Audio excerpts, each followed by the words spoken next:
شهر رمضان الذي أنزل فيه القرآن هدى للناس وبينات من الهدى والفرقان فمن شهد منكم الشهر فليصمه ومن كان مريضا أو على سفر فعدة من أيام أخر يريد الله بكم اليسر ولا يريد بكم العسر ولتكملوا العدة ولتكبروا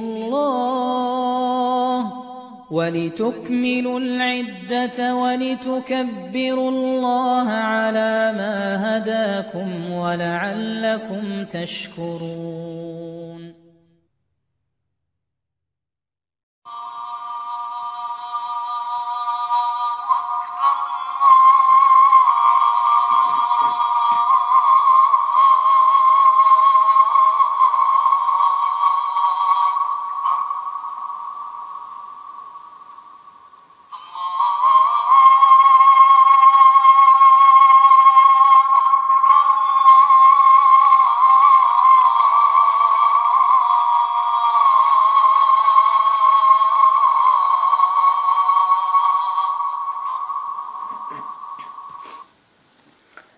إن الحمد لله نحمده ونستعينه ونستغفره ونعوذ بالله من شرور أنفسنا ومن سيئات أعمالنا من يهده الله فلا مضل له ومن يضلله فلا هادي له نشهد أن لا إله إلا الله وحده لا شريك له ونشهد أن محمدا عبده ورسوله صلى الله عليه وسلم تسليما كثيرا.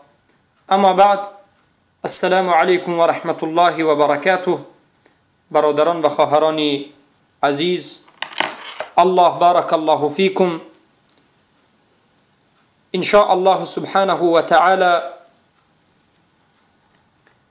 امروز به حلقه 88 شروع خواهیم کرد و در این حلقه نیز باقی مانده از مسائلی که به ماه مبارک رمضان تعلق دارد به شما سخن و صحبت خواهیم کرد، چرا که ما در دهه اولی ماه مبارک رمضان هستیم و به همه من و شما دانستن بعضی از مسائل که تعلق به این ماه مبارک رمضان هست ضرور است.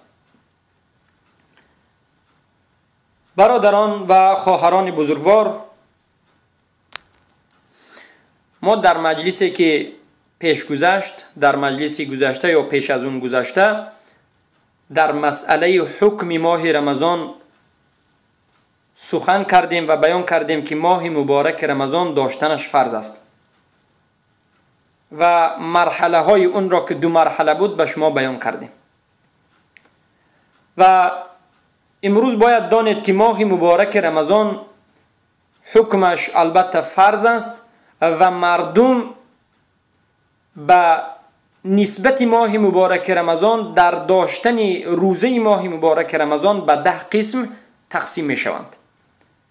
خیلی که این 10 قسم را شیخ العلامه عثیمین محمد صالح العثیمین رحمت الله علیه در کتاب مجالس الرمضانیه ذکر کردند.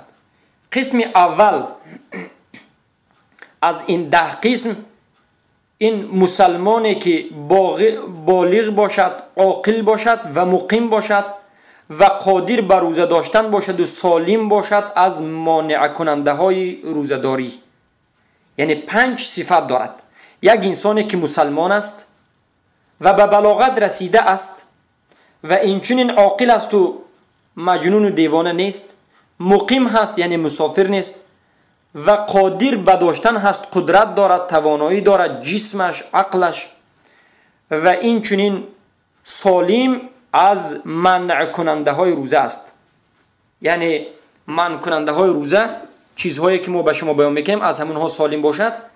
فیجب علیه صوم رمضان، به این گونه انسان هایی که این صفت ها را دارند، مسلمان باشند و عاقل باشند و بالغ باشند و مقیم باشند و قادر باشند و سالم باشند، 6 صفت داشته باشند، به اونها داشتن روزه ماه مبارک رمضان، ادا کردنش در وقتش این فرض است که به این کتاب و سنت و اجماع علمای امت دلالت میکند. خیلی که الله رب العزة والجلال در سوره بقره آیه 185 میگوید: اعوذ بالله من الشیطان الرجیم شهر رمضان الذي انزل فيه القرآن هدى للناس وبينات من الهدى والفرقان فمن شهد منكم الشهر فليصمه. الله می فرماید که ماه مبارک رمضان ماهی است که در این ماه قرآن نازل کرده شد. اون قرآنی که هدایت مردم است و بیان کننده هدایت است و جدا کننده حق و باطل است. پس هر کسی که ماه مبارک رمضان را دریافت کرد روزه بگیرد. فلیصمه، روزه بگیرد. البته هر کس در اینجا یعنی مردی که مسلمان باشد، زنی که مسلمان باشد، عاقل و عاقله باشد، بالغ و بالغه باشد، مقیم و مقیمه باشد، قادر و قادره باشد، به اینها روزه گرفتن ماه مبارک رمضان فرض است. خیلی که رسول اکرم صلی الله علیه و سلم نیز در حدیث صحیح میگویند که مسلم در کتاب صیام و نسائی در کتاب صیام، ابن ماجه و مالک در موطأ دارمی اینچنین ذکر کرده اند، میگند اذا رأیتم الهلال فصوموا، هر وقتا که در آمدن ماه مبارک رمضان را دیدید، یعنی ماهتاب را نظر کردید دیدید که ماه مبارک رمضان در آمد، روزه بگیرید. این امر است و اصل امر دلالت به وجوب میکند. الامر يدل على الوجوب، امر پیامبر صلی الله علیه و آله عموما دلالت به وجوب میکند، الا ما يدل القرینه الى امر آخر، مگرم در همون حالتی که قرینه بیاید به مسئله دیگر این امر را گرداند یا به پوینتر به مستحب گرداند. و علما میگن که علما اجماع کردند و اجمع المسلمون، تمام علما و مسلمان ها اجماع کردند که هر کسی که مسلمان باشد، عاقل باشد، بالغ باشد و قادر باشد و توانایی داشته باشد و سالم از منع کننده های روزه داری داشته باشد، با این وصفهای ششگانه به این انسان روزه گرفتن ماه مبارک رمضان فرض است و اگر ترک کند با اقرار فرض بودنش گناه کبیره است و مستحق عذاب است و در زیر مشیت الله رب العزة والجلال است که کسی را خواهد میبخشد و کسی را خواهد نمیبخشد. و اما اگر وجوبیت ماه مبارک رمضان را ترک کند کافر خواهد شد. پس از این سخن در می آید که کسی که کافر هست، کسی که مسلمان نیست، به وی روزه گرفتن ماه مبارک رمضان درست نیست. اگر انسان کافر روزه ماه مبارک رمضان را روزه گیرد، روزه اش صحیح نیست، چرا که این انسان کافر اهل عبادت نیست، چرا که تمام وقت در عبادت به بندگان گشاده می شود که اول ایمان به الله داشته باشد. خیلی که تمام عبادت شما همان وقت قبول می شود که نماز داشته باشید. اگر نماز نداشته باشید عبادت شما قبول نیست. اگر نماز خوانید و زکات ندهید نماز شما قبول نیست. یعنی همه چیز به هم دیگر پیوست است. پس عبادت همان وقت اهل عبادت شدن ممکن است و صحیح است که انسان مسلمان باشد و نماز کافر، روزه کافر، زکات کافر، تمام عمل کافر قبول نخواهد شد و صحیح نیست.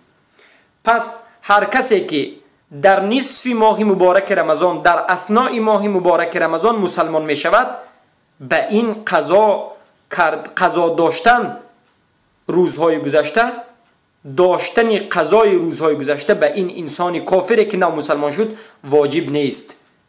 چرا که الله رب العزة والجلال در سوره انفال آیت 36 میگه قل للذین كفروا ان ينتهوا یغفر لهم ما قد سلف.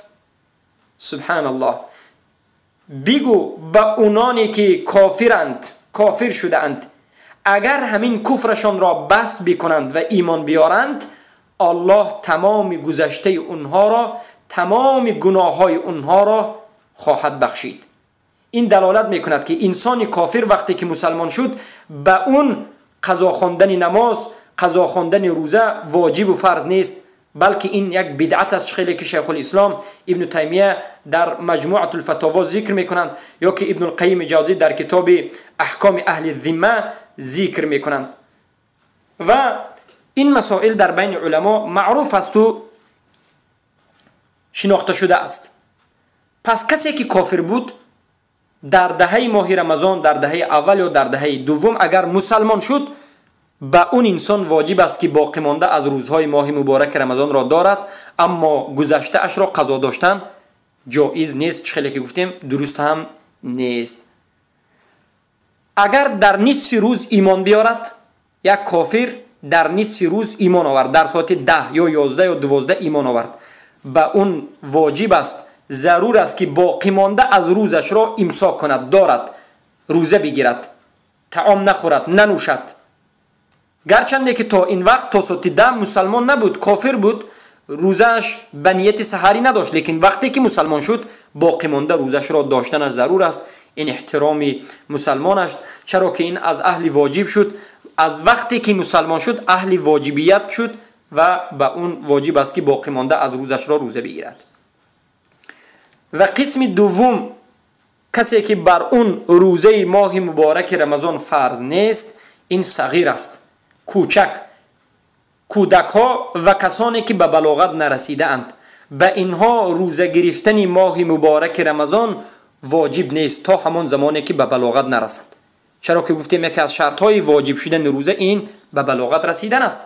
وقتی که یک جوان دختر یا کودک پسر به بلاغت نرسیده است یا کودک است یا در سن تمیز هست، مثلا 6-7 ساله، اگر به بلاغت نرسیده باشد به این روزه داشتن ماه مبارک رمضان فرض نیست.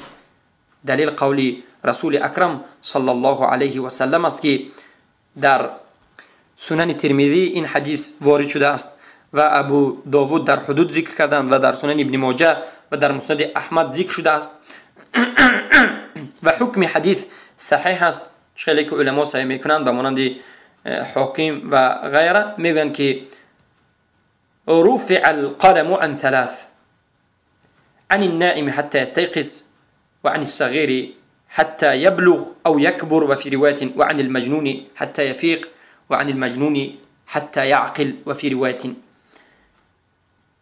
معنای حدیث این است که رسول اکرم صلی الله علیه و سلم میگویند از 3 گروه انسان ها، از 3 نمود انسان ها قلم برداشته شده است، به معنای این که گناه اونها گناه ندارند، اونها هر کاری که میکنند گناه نوشته نمی شود. در این 3 حالت، حالت اول انسان در حالت خواب بودنش قلم از اون برداشته شده است. انسان وقتی که خواب می رود اگر دشنام کند، اگر یگان سخنی بد کند، یگان کار را در خواب انجام بدهد، به اون محکمه قضاوت نمی کند، چرا که قلم برداشته شده است. یا که انسان بناگاه در وقت نماز خوابش برده ماند، این انسان گناهگار نمی شود اگر قصدن نباشد و بے خبر شده باشد، چرا که رسول اکرم صلی الله علیه و سلم در حدیث میگویند من نام عن الصلاه فلیصلیها حین ذکرها، هر کسی که از نماز خوابش برده میماند باید بعد از اینکه میخیزد و به یادش میآید باید زود نماز را خواند، فلا کفاره له الا ذلك، کفاره غیر از این وجود ندارد. پس اولین کسی که قلم از اون برداشته شده است این آدم خواب هست، و دومین کسی که قلم از اون برداشته شده است و مکلف نیست، یعنی این یک کودک است، یک جوان دختر یا جوان پسری که به بلاغت نرسیده است. و سومین کسی که از اون قلم برداشته شده است مجنون، انسانی که دیوانه است و عقل ندارد. اما انسانی که یعنی کودکی که به بلاغت نرسیده است، به ولیش، به سرپرستش، پدرش، مادرش ضرور است که اگر این فرزندانش در سن تمیز مثلا 6-7 ساله باشند، طاقت کرده توانند به روزه‌داری ماه مبارک رمضان امر کنند. امر کردن به روزه‌داری ماه مبارک رمضان به اون جوانانی که به سن تمیز رسیدن 6-7 ساله هستند، به دختر یا پسر، به سرپرستش، پدر مادرش ضرور است تا که اونها تربیه اسلامی یابند، تربیه ایمانی یابند، تا که اونها یک تجربه روزه‌داری را در زندگیشان گذرانند. چرا که وقتی که اونها را به همین حالتشان ترک میکنید، شاید اونها در سن کلانی هم روزه ندارند. که از صحابه کرام رضی الله عنهم اجمعین این چنین ثابت شده است که فرزندان خود را روزه می‌دارانیدند و با همراهی خود به مسجد می‌بردند و به اونها یک بازیکنک ساخته می‌دادند از صوف، لعبه من العهن، یعنی بازیکنک، بازیچه از صوف یا به مانند صوف، که کودک‌های صحابه در مسجد روزه می‌داشتند، با همراهی صحابگان به مسجد می‌رفتند و در دست‌هایشان بازیکنک داشتند. وقتی که می‌گریستند این بازیچه‌ها را می‌دادند، بازی می‌کردند. مهم این که صحابگان فرزندان خود را این چنین تربیه می‌کردند، تربیه به روزه، تربیه به نماز. پس شما نگویید که فرزند من حالا به بلاغت نرسیده است و ترکش بکنید، بلکه اونها را دیدید که طاقت دارند، اونها را به روزه امر کنید و تعلیمشان بدید. پس بسیاری از اولیاها، یعنی بسیاری از سرپرستان کودکان سینی که تمیز دارند، اونها از این مسئله در غفلتند و فرزندان خود را امر به روزه‌داری نمی کنند. و بعضی از اون سرپرستان باشد بلکه فرزندان خود را از روزه‌داری باز می دارند، گمان می کنند که این یک رحمت است و این یک شفقت است برای اونها، این یک مهربانی است. نه برادران بزرگوار و خواهران محترم، بلکه این یک ندیده گرفتن حق فرزندان است و به جا آوردن حق اونها است. چرا که شما باید فرزندان خود را تربیت بکنید، تربیت به فرهنگ اسلامی، به عقیده اسلامی و با این عبادت اسلامی باید تربیت بکنید. اما در حالتی که دیدید که فرزند شما در سن بلاغت نیست و طاقت به روزه‌داری ندارد، طاقت کرده نمیتواند در این روزهای خصوصا گرما، و یا که مریض می شود یا که ضعیف می شود، به اونها مجبورن روزه ندارانید، چرا که اونها طاقت ندارند و به اونها فرض نیست روزه داری و البته این جایز نیست. پس در بعضی حالات می شود که می بینید که فرزند شما روزه دارد، کسل می شود، روزه داری را منع کنید، هم در این حالت حرج وجود ندارد. پس از اینجا سوال به وجود می آید که انسان، مرد یا زن، کی به بلاغت می رسد؟ ما مختصرا در حلقه گذشته گفته بودیم و در حلقه های آینده هم به شما بیان میکنیم، لیکن باز عموما میگیم که نشانه ها دارد. اولا نشانه این است که انزال المنی به احتلام او غیره. اولین نشانه به بلاغت رسیدن مرد یا زن بیرون شدن، نازل شدن منی هست. چرا که مرد هم و زن هم منی دارد. منی مرد غلیظ است و غفص است، منی زن سیوق است و غلیظ نیست. پس زن یا مرد در سن جوانیش منی از این مرد یا زن انزال شود، داند که به بلاغت رسید و از همان روز سر شده عبادت نماز خواندن، روزه دادن، زکات دادن و اگر قدرت داشته باشد به اینها فرض است. البته نماز همیشه فرض است در حالتی که به بلاغت رسید. فرق ندارد که این انزال منی خود به خود بود یا در حالت خواب دیدن بود یا در حالت به دست استمنا کردن بود، که گرچنده که حرام است، لیکن اگر به دست این استمنا کنید چی می شود؟ این دلالت به بلاغت رسیدن می کند. چخیلی که الله رب العزت و الجلال در سوره نور آیت 59 میگه و اذا بلغ الاطفال منكم الحلم فليستأذنوا كما استأذن الذين من قبلهم. و اذا بلغ الاطفال منكم الحلم، یعنی هر وقت که فرزندهای شما به سن بلاغت حلم رسید، یعنی از ویها حلم بیرون شد، یعنی حلم احتلام شدن. احتلام یعنی استمنا، یا احتلام یعنی از اونها آب منی بیرون شد. یا که رسول اکرم صلی الله علیه و سلم در حدیث صحیح که بخاری در کتاب جمعه و مسلم روایت میکنند و در سنن ها ذکر شده است و در مسند و در موطأ امام مالک هم ذکر شده است، عموما متفق علیه هست، حدیث متفق علیه هست، ذکر میکنند غسل الجمعه واجب علی کل محتلم. یعنی غسل کردن روز جمعه واجب است برای کسانی که محتلم هستند، یعنی برای کسانی که اونها احتلام شده اند و به بلاغت رسیدند. که البته این مسئله 2 روز جمعه غسل کردن یا نکردن احکام این رو ما به شما در مسائل غسل بیان خواهیم کرد. و دومین نشانه به بلاغت رسیدن این برآمدن موی زیر بغل، زیر قلتوق هم میگم، یا برآمدن موی زیر ناف هم به زن و هم به مرد دلالت به بلاغت رسیدن این زن یا مرد میکند. لقول عطية القرظي رضي الله عنه عرضنا على النبي صلى الله عليه وسلم يوم قريظة فمن كان محتلما أو أنبت عانته قتل ومن لا ترك. عطية القرظي رضي الله عنه میگن که در روز یوم قریظه بعد از جنگ خندق به پیامبر صلی الله علیه وسلم این مردهای قریظه رو آوردیم و نشان دادیم. هر کسی که مویش برآمده بود، موی قلتوقش یا موی زیر بغلش، اون را پیامبر به قتل رسانیدند و هر کسی که مویش برآمده نبود این را به قتل نرسوندند و ترک کردند. این دلالت میکرد که اون کسایی که مویش برآمده بود، محل یا وجه شاهد، این به بلاغت رسیده بود و حکم قتلش صادر شده بود. که این روایت رو امام ترمذی در سیر میکنن، نسائی، ابو داود، ابن ماجه و دارمی در سیر میکنن و اینچنین احمد در مسندشون ذکر کردن. حدیث عموما حدیث صحیح است. و سومین علامت به بلاغت رسیدن این به سن 15 ساله رسیدن پسر یا دختر. وقتی که پسر یا دختر به سن 15 ساله میرسد، احتلام نشده باشد هم، یا که زیر قلتوقش موی نبرآمده باشد یا زیر نافش موی نبرآورده باشد هم، چیزی نشده باشد هم، اگر به سن 15 ساله رسد، در این حالت به بلاغت رسیده است. لقول عبدالله ابن عمر، از قول عبدالله ابن عمر رضی الله عنهما برمیاد که عرضت على النبي صلی الله علیه و سلم یوم احد و انا ابن 14 سنه فلم یجزنی.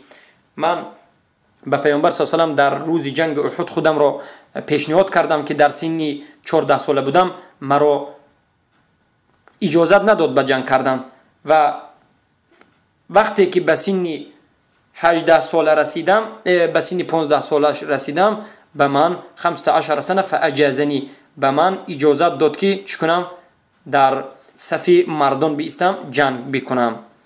که ابن حبان این روایت حدیث رو صحیح میدن، البته شیخ البانی این حدیث رو صحیح دانستند. پس این حدیث دلالت میکند که انسان در سن 15 ساله 100% کاملا به سن بلاغت میرسد. پس به زن هم همین طور هست، یعنی زن و مرد به این 3 چیز مشترک هستند. در حالت آب منی برآوردن، یا که موی بغل برآوردن، موی زیر ناف برآوردن، یا به سن 15 ساله رسیدن، این علامت های بلاغت رسیدنی که بین مرد و زن مشترک است. و اما علامت بلاغت خاصی که بر زن هست این حیض است. حیض این دلالت میکند که زن به بلاغت رسیده است، که این علامت زیادی بر زن می باشد. و سومین گروهی که به اونها روزه داشتن واجب نیست، اینها مجنون هستند. ما اول گفتیم کافر به روزه داشتن ممکن نیست، دومش انسانی که کوچک باشد به روزه داشتن ممکن نیست و علامت های بلاغت را به شما بیان کردیم. و سومین کسی که به اون روزه داشتن فرض نیست، این مجنون است. و هو فاقد العقل، مجنون کسی که عقل خود را بای داده است، به وی داشتن روزه ماه مبارک رمضان فرض نیست. چخیلی که از سخن رسول اکرم صلی الله علیه و سلم ما در گذشته بیان کردیم، قلم از 3 کس برداشته شده است که یکی از اونها این مجنون است و دیوانه است و مکلف نیست. و عبادت های تمام مردم به نیت صحیح نخواهند شد. به تمام عبادت نیت ضرور است، البته محل نیت این قلب است. به زبان نیت وجود ندارد مگرم در بعضی از عبادت ها به مانند حج یا دیگر، لیکن اصل نیت قلب است. که رسول اکرم صلی الله علیه و سلم در حدیث صحیح میگن انما الاعمال بالنیات و انما لكل امرئ ما نوى. البته تمام عمل ها به نیت وابسته دارد و تمام انسان ها به اون نیتی که کرده اند اجر و پاداش خواهند گرفت. که البته این حدیث صحیح است که امام بخاری و مسلم روایت میکنند. حدیث متفق علیه است و در سنن ها، در همه سنن ها ذکر شده است. پس اگر انسان یک وقت دیوانه شود و یک وقت به خودش آید و درست شود، در حالت درستیش روزه داشتن بر اون واجب است. اما در حالت روزه داشتنش اگر دیوانه شود، روزهش باطل می شود و به اون روزه داشتنش، روزه گرفتن تمام روز یا دیگر روزها واجب نیست. عموما در حالت دیوانگیش روزه داشتن به اون واجب نیست. اما بعضی دیوانه‌ها که یک فصل دیوانه میشن، شاید در ماه مبارک رمضان دیوانه نباشند، مقصد جین زده نباشند، در این حالت به اونها روزه داشتن البته فرض می شود.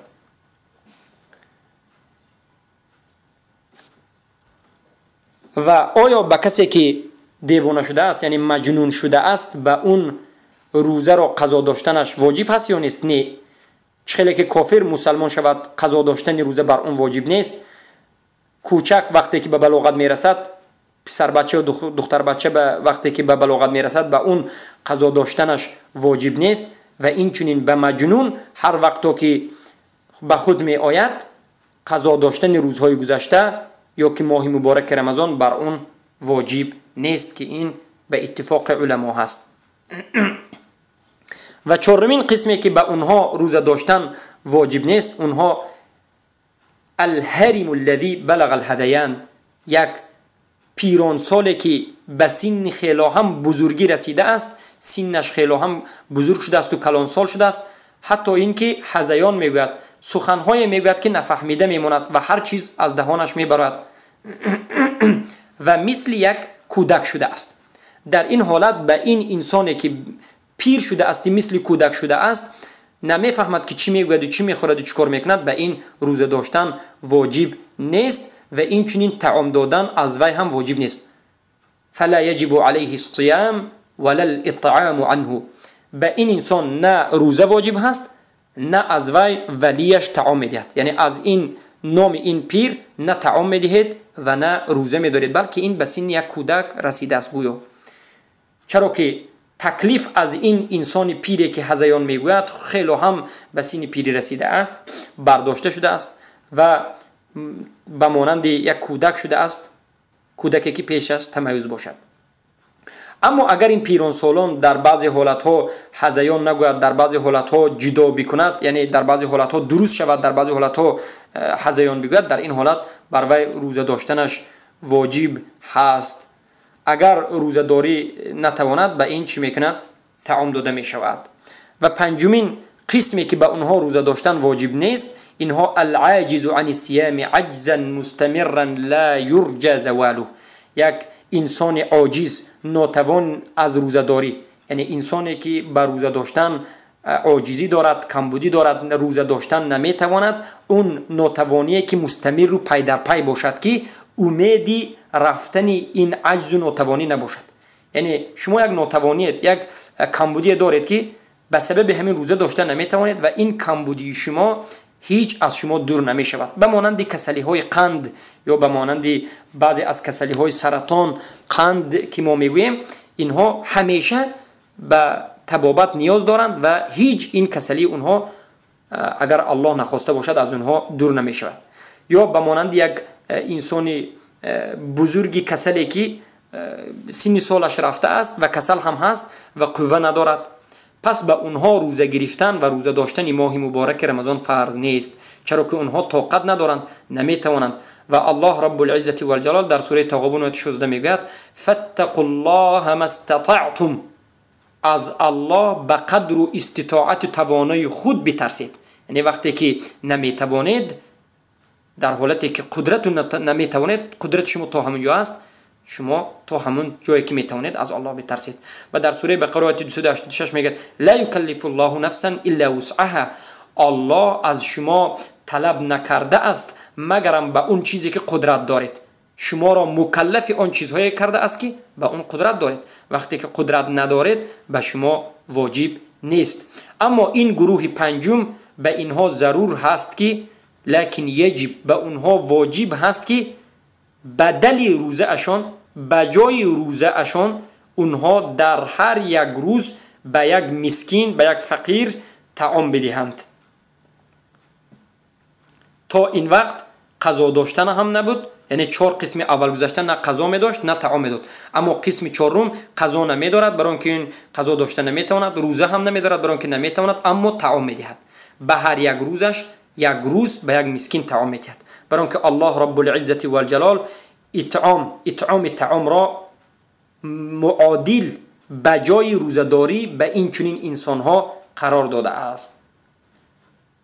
پس اینها اگر نتوانند در هر یک روز به یک مسکین طعام میدهند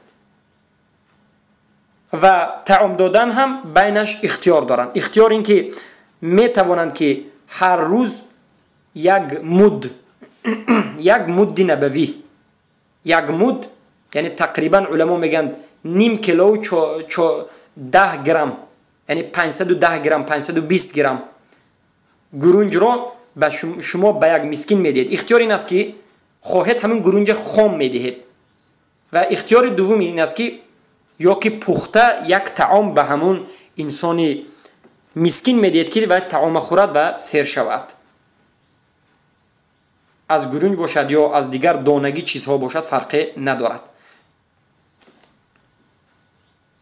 پس این ربع ساع میشد، ربع یعنی 4 مد یک ساع میشود که علما این را بیان کردند و این در این مسئله روایت ها وجود دارد، چلی که امام بخاری رحمت الله علیه ذکر میکنند و اما شیخ الکبیر اذا لم یطق الصیام فقط اطعمه، اما این چنین شیخ کبیر، انسانی بزرگ پیر، انسانی که پیر هست خیلی هم پیر شده است، هذیان نمیگوید اما قوت روزداری ندارد، اگر روزه دارد به اون ضرر میرسد، اون هم روزه نمیدارد لیکن به هر یک روزش به یک مسکین طعام میدهد. خیلی که روایت شده است انس بن مالک رضی الله عنه بعد از این که به پیر میرسند، پیر میشوند، 2 سال پیش از وفاتشان در حالت پیری روزه نمیداشتند لیکن در هر یک روز به یک مسکین طعام میدادند، نان میدادند، گوشت میدادند و این یک مسکین را روزش را میکشانیدند، یعنی روزه کشان میکنید به هر یک روز به یک مسکین. و ابن عباس رضی الله عنهما میگن که فی شیخ الکبیر والمرأة الكبیره لا یستطیعان ان یصوم فیطعمان مکان کل یوم مسکینه. ابن عباس هم این سخن را میگن که اگر یک انسانی زنی پیرانسال باشد یا مرد پیرانسال باشد که روزه داشتن نتواند، در هر یک روز به یک مسکین چی میدهد؟ طعام میدهد. که این روایتی که از ابن عباس اثری که روایت کردیم امام بخاری رحمت الله علیه روایت کرده اند. پس برادران و خواهران بزرگوارم، بارک الله فیکم،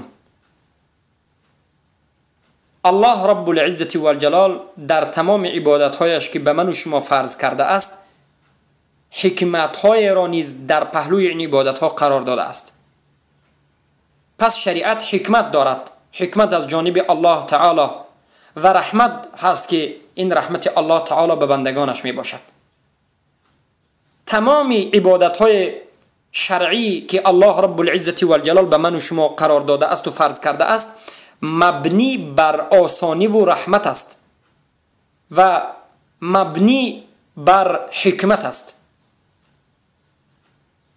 پس به هر یک انسان الله رب العزت و الجلال مناسب حالش عبادت را فرض قرار داد. پس هر یک کس می تواند مناسب حالت خود عبادت را انجام بدهد. اگر انجام ندهد می تواند که بجای این عبادت دیگر را به مانند طعام دادن در ماه مبارک رمضان را انجام بدهد و دل خودش را با این عمل و صدرش را مطمئن بکند و منشرح بکند.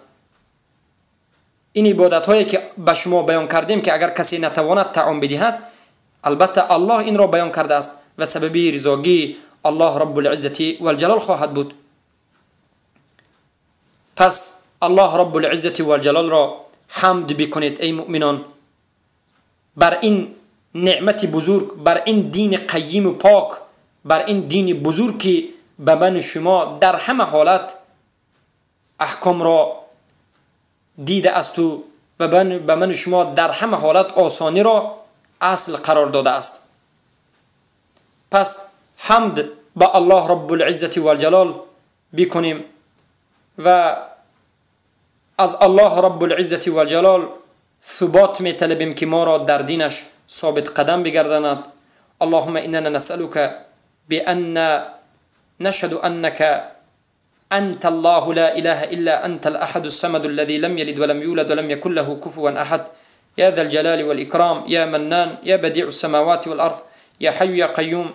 نسألك أن توافقنا لما تحب وترضى وأن تجعلنا ممن رضي بك ربا وبالإسلام دينا وبمحمد صلى الله عليه وسلم نبيا.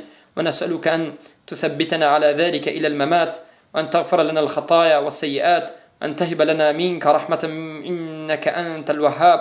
وصلى الله وسلم على نبينا محمد وآله وصحبه وأتباعه إلى يوم الدين. السلام عليكم ورحمة الله وبركاته.